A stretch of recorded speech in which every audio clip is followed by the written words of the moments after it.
What's up, everyone? I'm Mike. And I'm Oteil. And these are our Sunset Lake CBD gummies that are almost gone. Sunset Lake CBD is a farmer-owned business that ships CBD products directly from their farm to your door. For years, Sunset Lake was a Vermont dairy farm producing milk for Ben & Jerry's ice cream. In 2018, they diversified and started growing hemp for CBD. And with a product for everyone, they offer pre-rolls, hemp cigars, and hemp flowers, as well as tinctures, gummies, and CBD-crafted coffee to help with stress, aches, and pains. Sunset Lake CBD saves you money by shipping high-quality CBD products directly from their farm to your door. Want to know what I've been using a lot of, Oteil? This salve with the arnica on my old bones. You get back from a show and you got tore ankle, rub a little bit of this on there, you're ready to dance the next day. And you know, Sunset Lake Comes a Time listeners can visit sunsetlakecbd.com and use promo code TIME for 20% off of their purchase. That's sunsetlakecbd.com, promo code TIME. Tell them we sent you.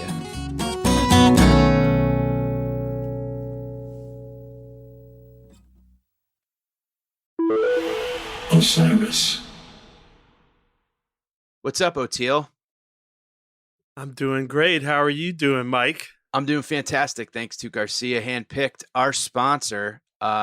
We are honored to have them as a sponsor. Their incredible line of cannabis and decorative containers and gummies and pre-rolls, all with the name of the great Mr. Jerry Garcia on it. It's the best. Yeah, I still kind of can't believe that they've given us that vote of confidence, but I'm glad. And we hope to represent the Garcia name uprightly, or I should say forthrightly. Yes. And whilst enjoying their products. So check out GarciaHandpick.com, everyone, and see if it's available in your area. And if it's not, go to the areas that it is. Thanks, Garcia. Hey, this is Oteil. If you're liking what you're hearing, head on over to patreon.com/comesatimepod and get your bus pass for an extra episode every week. Welcome back to another episode of Comes a Time. That's Oteil. And that's Mike. This episode was kind of heavy. We had Fred Guttenberg on, whose daughter Jamie was killed in the mass shooting at Marjorie Stoneman Douglas High School in Parkland, Florida. And he has gone on to be a gun reform advocate, a passionate and extremely convicted gun reform advocate. And as hard as it is to, obviously talk about the dark parts, it's an inspiring, he's an inspiring person. What a crazy thing to have happen to you to bring it all forward. But it was a really good conversation. Yeah, and he's extremely, what I admired about him was how hopeful and how, positive he is, and how he's, there is a lot of people that own guns that also believe that gun safety is a huge, important matter. So, he's looking at it from, the most optimistic perspective you can have. And unfortunately, I'm a storm must have blown. I got kicked off my internet. So I drop off at the end of the episode. I didn't get a chance to thank him. So thank you, Fred, for joining us. And thank you guys for listening. And it's not always it's not always a fun listen when we're talking about, common sense and reality. So, thanks for tuning in. And we're here on the Osiris Network, home to so many great podcasts. You can check them out at osirispod.com. And you can find us on Patreon at patreon.com/comesatimepod, where we have an extra episode each week and a whole bunch of great extra content for you. So thank you for listening. Stay safe out there, and we'll catch you next week.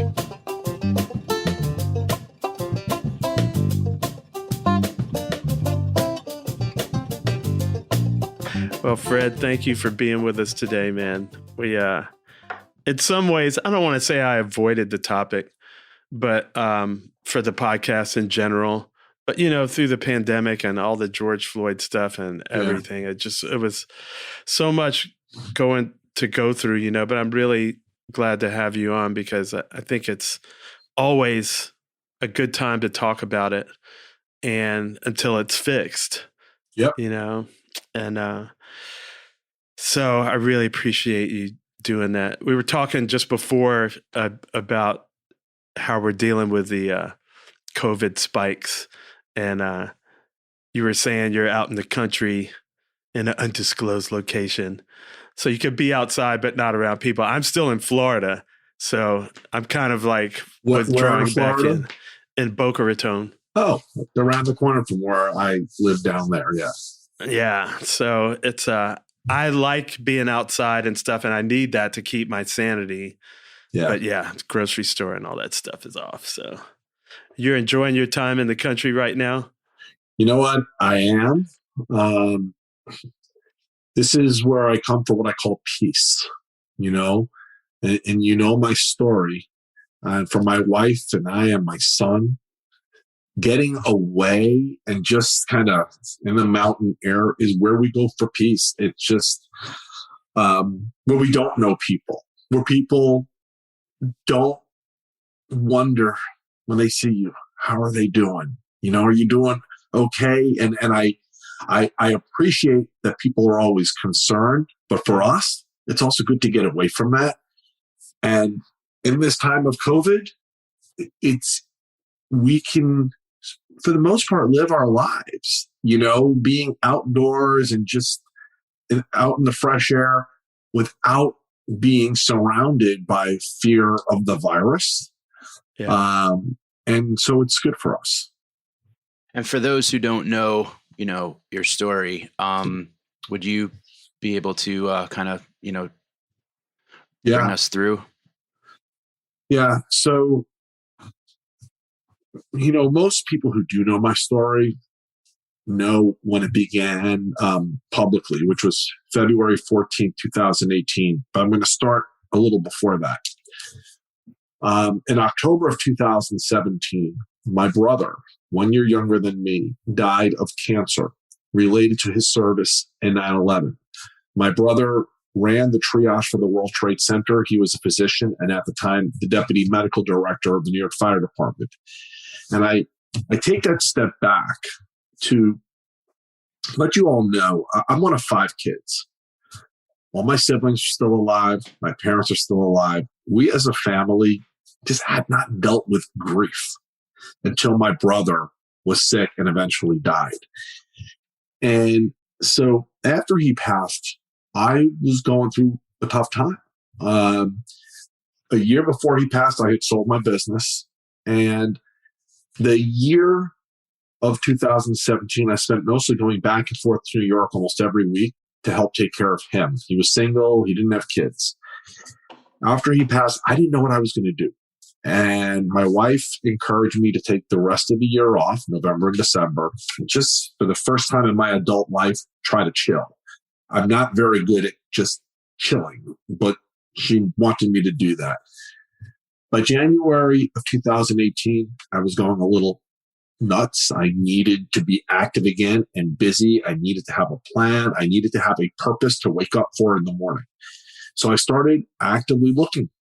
Maybe another company, maybe a job. And then February 14th, 2018 rolled around. And it was Valentine's Day. It was actually the Valentine's Day, coming off of what happened to my brother that I really wanted to use for healing my family, really to introduce romance into Valentine's Day for my kids. So I had this crazy idea. And I took my wedding video, which my kids had never seen because it was on a VHS tape, and we just didn't have a recorder in my house to play it. And I digitized it. And that Valentine's Day, we were going to, as a family, watch my wedding video. I sent my children to school the morning of February 14th. They were running late, as they typically did, and blaming each other, as they typically did. They were siblings. And I was rushing them out the door. Tell them, you got to go, you're going to be late for school. And those are my last words to my kids that morning. Not, I love you. And for my daughter, it's the last thing she ever heard me say. And that's because on that day, a shooter showed up at their school in Parkland. Just after 2 p.m., my son calls me and he says, Dad. And I said, what? There's a shooter at my school. I didn't take him seriously at first. My son has ability to mess around with me a little bit. And then he said it again. And he said, and I can't find Jamie. He did not ever, ever, ever mess with her well-being. He watched after her like a hawk. And the second he said that, I knew it was true. I just said, where are you? And he said, I'm running. They're telling us to run, but I can't find Jamie. I said, you got to keep running. He goes, no, I got to find Jamie. I said, you keep running. I'll worry about Jamie. I have him on the phone. He loved his sister so much. I'm trying to convince him to keep running. And he just wanted to turn around and run back to where the shooter was to find his sister. And as he's talking to me, he's telling me he's hearing more bullets. That was when the shooter was now on the third floor and shooting his sister. And so I had to convince him to keep running. He did. Eventually, I got him. My daughter was murdered that day in that school. The next day, there was a vigil in Parkland. I went to the vigil. I just felt this need to be with people. And when I got there, the mayor asked me if I wanted to take her speaking slot and speak. I didn't go there prepared with anything, which is probably a good thing. I just let it rip. And I told people how I was feeling. And for the first time in 24 hours, looking out on this crowd of people, and listen, you understand what it's like to look out in a crowd of people. I've never really done that before. And all I see is people holding all these candles and crying. And for the first time, my world slowed down and it hit me. Gun violence. And it just, like I said, I let it rip. I told people how I was feeling. And I went home after that vigil. I walked in my door and I just said to my family, I'm going to break that effing gun lobby. And it's been my mission ever since. It's a good mission, man. I'm really sorry. Thank you. No kid should have to go through that, and no parent should have to go through that. And I'm sorry for your son to have to make that call to his dad. He lives with it every day. And we always think in gun violence about those that we bury, that didn't make it. But we often don't think as much about those who did, those who have to live with the consequences of it, like my son. And, we need to always remember them as well, because while 40,000 people just over now die of gun violence every year, the number of people affected by it every year is millions. And listen, my son lives in what they call survivor's guilt. So, we as a family, we're taking care of each other, but that's reality. Can you unpack some of that survivor's guilt for people? Because I know from living here, and I'm friends with Jeff Caskey, and I've heard stories about individual students, and I don't think a lot of people understand the different forms that survivor's guilt can take. Or for some survivors that are listening that can, Yeah. No, listen, it's a great question. And I'll tell you something. I didn't even know he was struggling with it until maybe almost a year later. I had planned an event in Parkland, Florida, with a bunch of victims of gun violence, but also survivors from 9/11. And I brought together different groups and mental health experts as well. And the intention was to have these victims of gun violence who were able to speak about what they went through because they didn't get killed that day, and the victims of 9/11 talk about what it was like going forward. What ended up happening that night is the stories ended up being much deeper than I expected, in a very emotional, gripping way, where people were describing the emotional trauma they deal with every day because they survived. How hard it is to wake up every day because they survived. Wondering why they survived and someone else didn't. And how they're in therapy because of that. And I tell you this because my wife and my son are not like me. They're very private. I'm very public. They don't go to a lot of these events that I do or travel across the country.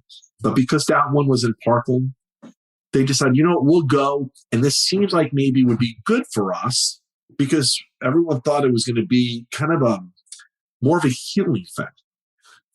And when it was over, I apologized to my wife and son. I thought it really was going to be emotionally devastating to listen to all those stories.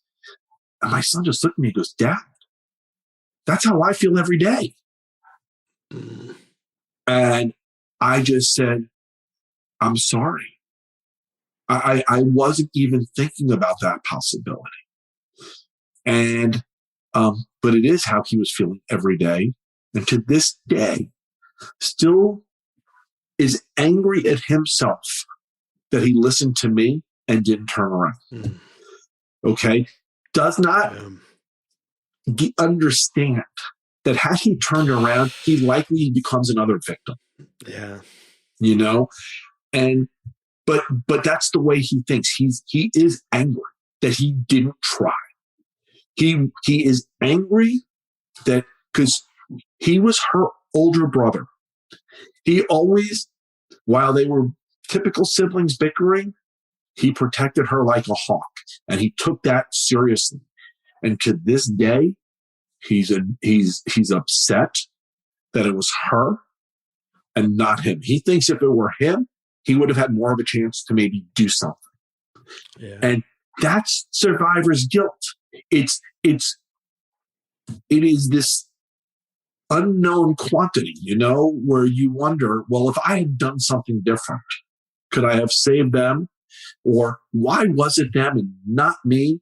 And it can overwhelm you. Sure. And so, listen, I encourage anyone and everyone, you make sure you get the help you need when you're having these issues, because I can tell my son until I'm blue in the face. Thank God it wasn't you. Thank God you didn't turn around. But you could have lost both of them, and that's, but I've heard of survivors, not necessarily at Parkland, but just in the country, actually attempting to take their own lives, attempting suicide. It is true. It became so unmanageable for them, Yeah. And that's really heavy, being a sibling is a special thing, and having that protective gene where you want to protect your siblings and you want to protect your family. And I don't know, are they offering a lot of in your area? Do you feel like they're getting the assistance that they need? Do you think your son and other survivors are getting the help that they need, or is it kind of left to you to find them a therapist or find them In the aftermath of February 14th, there was an abundance of available mental health services, and there was some of that was coordinated and brought in just to make sure the kids at the school or the faculty at the school or the families were able to get the help that they needed. And what also is happening is in the surrounding communities, those who provide mental health services, if you would have called them and told them your story, they were just going to tell you, just come in. There's no charge. The community stepped up. In the case of my family, listen, whatever my son needs or now or needed before, my wife and we make sure he's taken care of. Yeah. Listen, I'm a dad who up until February 14th, 2018, I always had my foot up my kid's ass, it's like pushing them, and you got to do this, and you got to be independent, you got to push harder, you got to try them harder, you got to do more. It's like, now, just be okay. Be okay. Yeah. It's like, that's all I need from you. Just be okay. That's a great thing for a dad to say to a kid. So it really is, man. We put so much of our expectations on them, and we forget, hey, man, it's okay to just be okay today. Just being okay today is the biggest blessing you could possibly have, So I heard that Biden was doing something, this was weeks ago, but I remember some stories that there was something coming up about gun reform that he was going to try to do. They were saying he was kind of putting his foot down. Yeah. And I've, stayed out of the news for various reasons recently here, but what can you talk about what that was? I didn't follow up on it. Yeah. So he's doing as much as he can within the confines of the office and the reality of a divided Senate. And so he's using executive actions to do a few things. Putting a lot of money into the issue of gun violence. In fact, $5 billion is going to be allocated into community intervention programs to really get at some of the root causes of violence and interceding before we end up in a violent event. But B, really working hard through the Department of Justice and alcohol, tobacco, and firearms to deal with this issue of illegal trafficking of firearms. Mm-hmm. And the reason why that matters, 9 out of 10 weapons that are used in a crime are not owned by the person using the weapon. In fact, often, because they're criminals using weapons in a crime, they're already prohibited purchasers. They can't walk into the store and buy the weapon. But they have plenty of access to weapons because of unsavory dealers out there that don't follow the rules, or private transfers, or people who leave weapons unlocked and then they get stolen. So he's really trying to deal with the reality of how this group of people who are prohibited purchasers using weapons in crimes are getting their weapons and trying to tackle that. And so that's, illegal trafficking of weapons. And he's directing the Department of Justice and the ATF to do it. He has appointed someone by the name of David Chipman to lead the ATF. David would be the first permanent director of the ATF since 2015. We as a country, while gun violence has spiked, we've not had a permanent director of alcohol, tobacco, and firearms. Nobody watching the shop, nobody ensuring that somebody was doing something about illegal trafficking, because that's the ATF's job.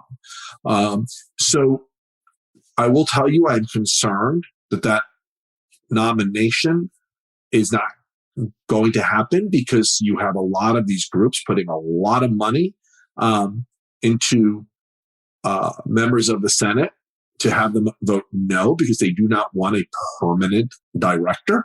But we have to keep fighting. We have a 50-50 Senate right now. You lose one Democrat, you don't get it done.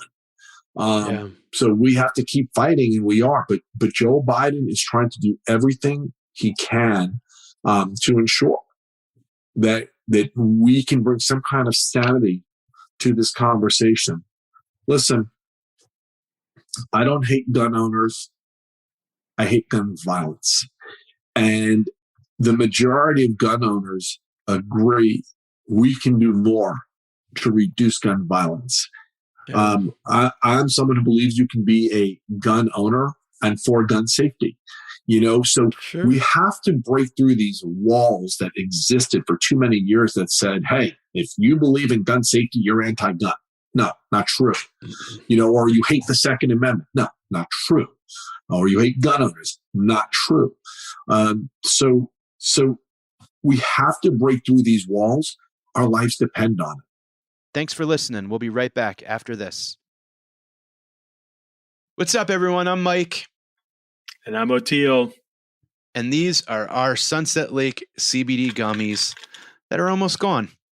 Sunset Lake CBD is a farmer-owned business that ships CBD products directly from their farm to your door. For years, Sunset Lake was a Vermont dairy farm producing milk for Ben & Jerry's ice cream. In 2018, they diversified and started growing hemp for CBD. And with a product for everyone, they offer pre-rolls, hemp cigars, and hemp flowers, as well as tinctures, gummies, and CBD crafted coffee to help with stress, aches, and pains. Sunset Lake CBD saves you money by shipping high-quality CBD products directly from their farm to your door.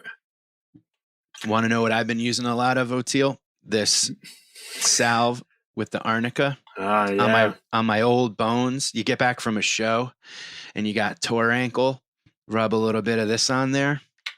You're ready to dance the next day. And, you know, Sunset Lake, comes a time listeners can visit sunsetlakecbd.com and use promo code TIME for 20% off of their purchase. That's sunsetlakecbd.com, promo code TIME. And tell them we sent you. Thanks for listening. I struggled a lot with buying a gun recently just through the pandemic. And, you know, I've been talking about January 6th happening for years. Yeah. You know, and so as that happened, you know, I really was having a serious conversation. And most of my friends here own guns. I mean, they're, you know, working attorneys and whatever, and they're regular guys. They're, like you say, they're responsible gun owners. They're good people, and they're against gun violence. And I mean, I was this close, man, and I decided against it, which I'm glad now in retrospect, in light of some things that have just happened. But here's why what you just said is so important. Through the pandemic, remember when the economy was basically shut down? Yeah. And you had essential businesses and the majority were deemed non-essential. And most of the essential ones were based around food or healthcare. The Trump administration forced states to count gun stores as essential. And so literally the only retail environment that you could step into during the pandemic that wasn't food related or healthcare related was a gun shop. Really? Yeah. Oh, and there were lines around these buildings all the time, dude. And so you would drive like by and be like, "What's that?" And it's like, "Oh, it's a gun shop. It's a line down the street." Guys like you who felt anxiety over the pandemic, or, you know, because you knew economic anxiety that people were feeling could lead to violence, were running out and buying guns. It was the stupidest, most moronic thing that could happen. But we added tens of millions of new gun owners during the pandemic. What's the consequence of that? Well, look at the spike in gun violence right now. Yeah. You know, you had said, you know, you don't hate gun owners, you hate gun violence, and there are a lot of gun owners that are anti-gun violence. I wanted to ask you about that when you began to kind of go public and you know, share this mission. Did you have a lot of gun owners and you know, folks that were your ally in a way, like coming from that side saying, "Hey, I own a gun and I'm 100% with you on this"? Or oh, listen, across the country, loads of gun owners. Listen, I have a very substantial Twitter platform, and it includes plenty of people who don't own guns, but plenty of people who do, and plenty of gun owners who completely understand you can own a gun and want to reduce gun violence. You can own a gun and want to reduce the instances of gun violence and death associated with it. And I had plenty of those supporters. The negative reactions, the negative commentary tended to be driven more by these organized groups like the NRA and their leadership. But the vast majority of their membership says, it's not a bad idea, you know? So, I mean, we live in a country where I think the last statistic I saw was 91% of people support background checks. It's not rocket science. Yeah. So you're saying even a large percentage of NRA members believe it's a good idea. 100%. Wow.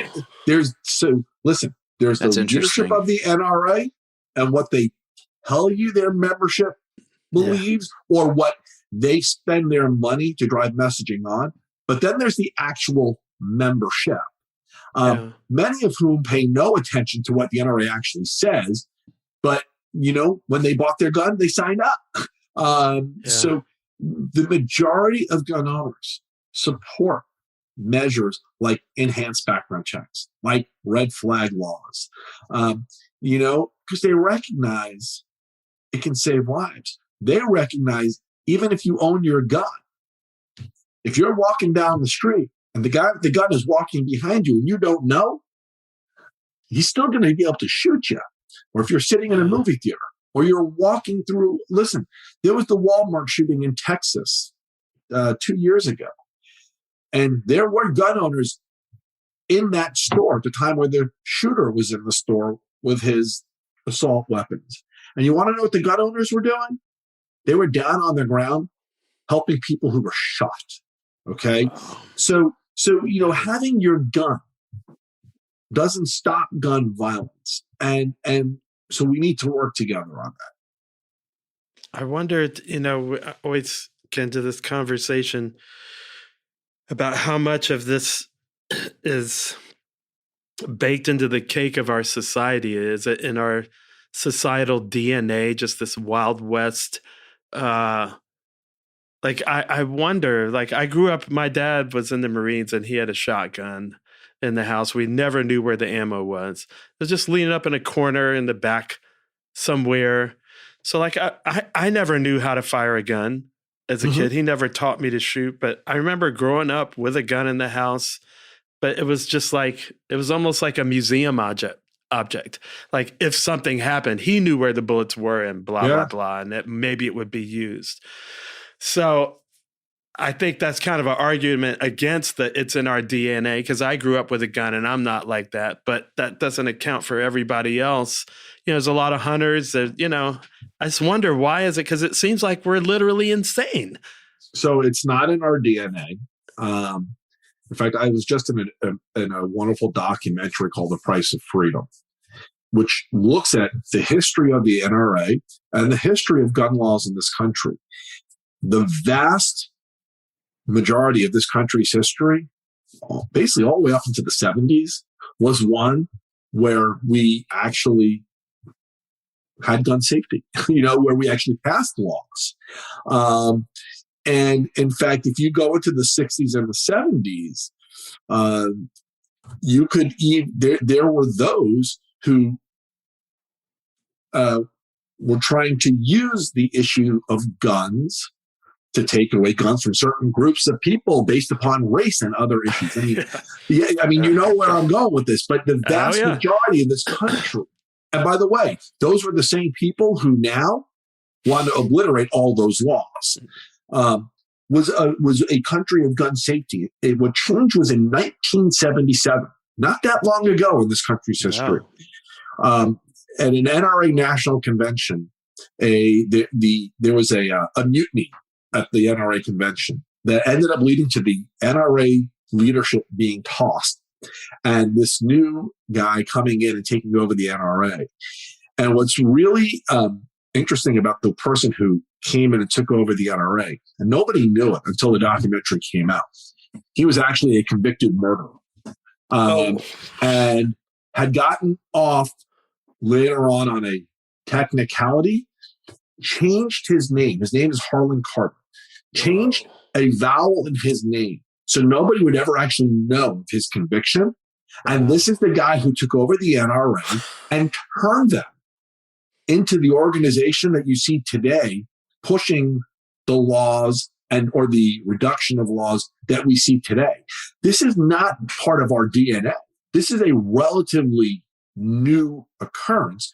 However, it has now taken over our DNA. But it's not part of our long history. It's like Facebook and Twitter. It's not in our DNA, but it took over. But it's taken over everything. Yeah. It's not part of our history, but it is part of who we are now. It's extremely recent. I was 13 years old then. That's really recent. Really, really recent. Wow. Well, that's encouraging for me because sometimes when I think about, the country's always been this way, it's futile. Like what can you do? And so that's good to know that it's that recent. Well, what could gun owners that are pro gun safety and pro common sense do? You know what? Number one, use their voice. I started this initiative on Father's Day. It was called #Dads for Gun Safety. And the message I was trying to deliver was, you can be a dad, you can be a gun owner, and you can be for gun safety. And I'm trying to give dads the open space, and men the open space to say, yeah, I own a gun, but I believe in this stuff. I think gun owners need to be more vocal. One of the things about dealing with gun violence, it's been mainly the moms and the kids. It's not mainly dads like me, okay? And we need the men, to step up. We need the dads to step up. And I think part of the reason why they haven't is because they are the majority of gun owners. And so I think there's been this dynamic that has prevented them. But I think the more of them who step up and say, I do own a gun, but I believe in gun safety, the better it will be for us. And then they need to vote for people who will put the lives of those that they love first, who will put the safety of those that they love first. And I can't think of anything more important to vote for than our public safety. Yeah. And our kids. I mean, I have a 3-year-old and a 6-year-old, and I just, I think, wow, they can't go to school. Yeah. And I've even heard some of kids needing therapy for the shooter drills. Like, when we did in my 100%. day back in the Stone Age, we did the nuclear catastrophe drills. But that was like such a, we didn't really have any concept of the Cuban Missile Crisis and all that. We're kids. Well, there wasn't a chance that the kid sitting next to you had a nuke in his backpack. That is correct. I mean, it was such a far off possibility that it was almost a joke, right? But now what these kids go through, this is real. They're traumatized by the actual drill. The thing that's scary too is that it's like, Columbine, Sandy Hook, Parkland, on and on and on and on and on. And it almost kind of got to the point where it's like, just like anything else on the news, where like, you hear about global warming every day and it just becomes part of the fabric of the news. And then you hear these school shootings just kind of started to become so commonplace, like right before the pandemic. There were so many of them that it was like, when it would stop you in your tracks as a normal civil, not a family member of a victim or adjacent to a family member of a victim, you'd see it and go like, my God. And then it's just over and over. It's that desensitization thing. You know what I mean? Well, and that's a scary place to be as a society. Let's stay with that word. Okay. Because this is part of the drills that I have a real issue with. A, they're traumatizing, but B, they're also normalizing the idea that gun violence is just something we have to deal with in schools. Yeah. It went from being something that shocked us to something that I think got a little lost on how to deal with it for so many years. And now it's something that we plan for and prepare for. It's normalized. What the hell? Yeah, man. Although I will say there's some people, because I was in a store and I heard the cashier talking to someone about going to see a movie. And she was like, I'm scared to go to the movie theater. And it wasn't like any fresh movie theater shooting that had just happened, but it was like, wow, okay. It's not as much desensitization out there as I may have thought, because it was just a random person at Bed Bath and Beyond, and the cashier was talking to another lady, and I had a bunch of stuff, and I heard it went on, and I was like, wow, I came home and told my wife. I was like, this lady's freaked out about going to the movie theater, and she's not wrong. So Dude, what are we doing here? There was a shooting. There was a shooting, I think, 2 days ago in a movie theater in California. Nobody even knew what happened. The movie ended, and what? And there were 2 people who were dead in the seat during the movie. So I don't know what kind of weapon was used, how it was so silent. 2 people were shot, and the police eventually ended up arresting the shooter. There was no connection between the 2 people who were shot and the shooter. Wow.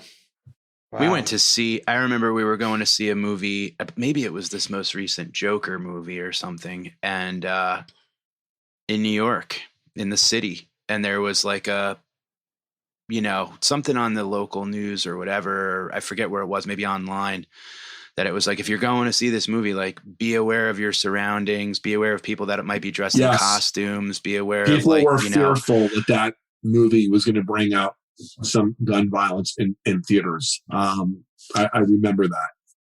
I never did see it. Was the plot just like so close to what we're going through that? No, I think because of Aurora, and the what do you call it? The imitator. What's the word? Yeah, copycat killers. Copycat killers that followed after that. And it's terrifying. It really is.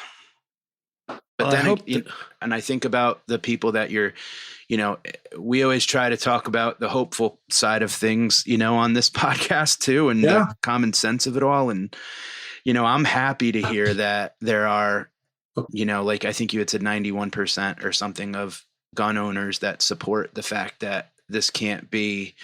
You think about alcohol, tobacco, and firearms. There are millions of people that drink and don't kill people in drunk driving accidents. There are people that can enjoy a cigar around a campfire and not, chain smoke till they get COPD or lung cancer. There are folks who can own guns and responsibly use them to hunt and feed their families and lock them up afterwards and protect their families and things like that. And like you're saying, like, those are the folks that need to, really stand up for the fact that, like, be a responsible gun owner, be a responsible, part of this, be a part of the solution instead of quiet and like, well, it's not me that's doing that. Does it come down to, like, corporate interests, like you say, of 91%? So then what's overwhelming this huge percentage of people that are for the common sense? Is it literally just like corporate money interest? Well, because they're making so much bread. So listen, I am trying to engage corporations, but here's the thing. We do have a party in DC right now that I call a non-governing party. So you have a House that has passed legislation, a president who's ready to sign it, but it's stuck in the Senate. And so what I would say is this: we as Americans have done a terrible job of voting. And I don't mean we have voted for the wrong person. I mean, year after year, election after election, not enough of us voted. And that's why we ended up with legislators who didn't feel they needed to respond to what we wanted because they knew not enough of us ever voted. We ended up with extreme people as a result. Yeah. If we can repeat what happened in the last 2 elections and have an extra large turnout, which still isn't over the top, we should still have more votes. We will continue to change that. It's the reason why the Republicans right now are doing everything they can to make voting harder. Because the more people who vote, the less extreme we end up. And that will solve problems. Listen, you want hope? I will tell you this. We are closer as a country than we've ever been to passing true legislation on guns at a national level. However, we are also closer than we've ever been to losing the chance to ever do it. And that's why elections matter.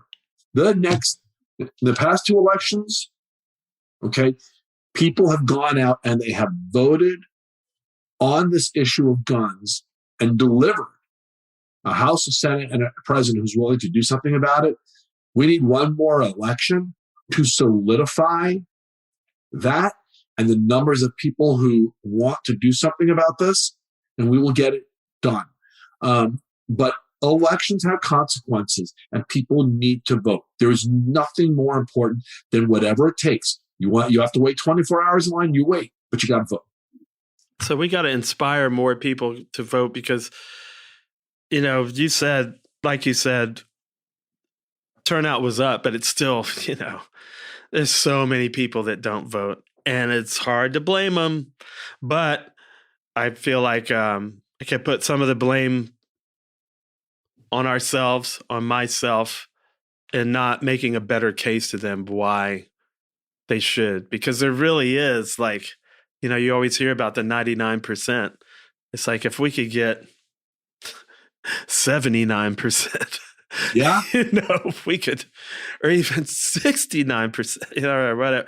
We need to do better than what we're doing. So we got to make a better case. And that's part of why we wanted to have you on, to try to I'm glad you did. Make it human, make it personal, make it to where we all, have a 3-year-old and a 6-year-old, man. Everybody should be able to relate to this. And thank you for helping us make a stronger case. And hopefully we can inspire people to make that difference for their own children and for their own family and neighbors that have kids, Well, I appreciate that you had me, and it was a pleasure getting to talk to you. And I hope we stay connected. Yeah, man. Bless you for the work you're doing. I don't know, Mike's, maybe his battery ran out or something. Yeah, he disappeared. He just disappeared on us. But yeah, thank you, Fred. Really. I can feel your heart, man, and I'm sure that all of our listeners can too.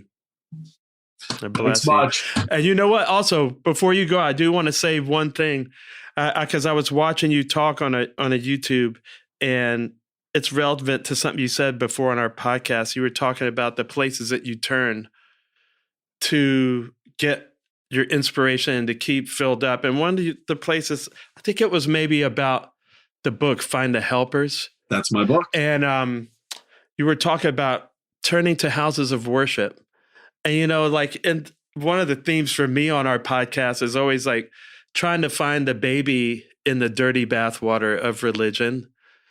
So you're acknowledging all the dirty bathwater, but you're not throwing the baby out with the bathwater. You're trying to drain it out and recover the thing that is precious about it, because that is something I feel like what we're dealing with is a spiritual problem, also. It's a political problem. It's a problem of economics and people wanting to make money off of gun sales, but it's also... On a personal level, I have my own challenges right now with a higher power. However, my faith is stronger than it's ever been, but it's in the people who surround me. But not everybody feels they have a lot of people surrounding them. And so for those who just don't know where to turn or where to go, I always go to a place of worship, go to a community center, go with people who have love in their heart and want to lift you up, do that as opposed to going to places that are filled with hate and negativity and evil. As a country, we'd be much better served if we find ourselves in environments like that. Yeah, it's these relationships that are, the key. Yeah. Key. All right. Bless you, sir. Thank you, Akil. I appreciate it. Absolutely. You have a great day, man. You too. Bye. Osiris.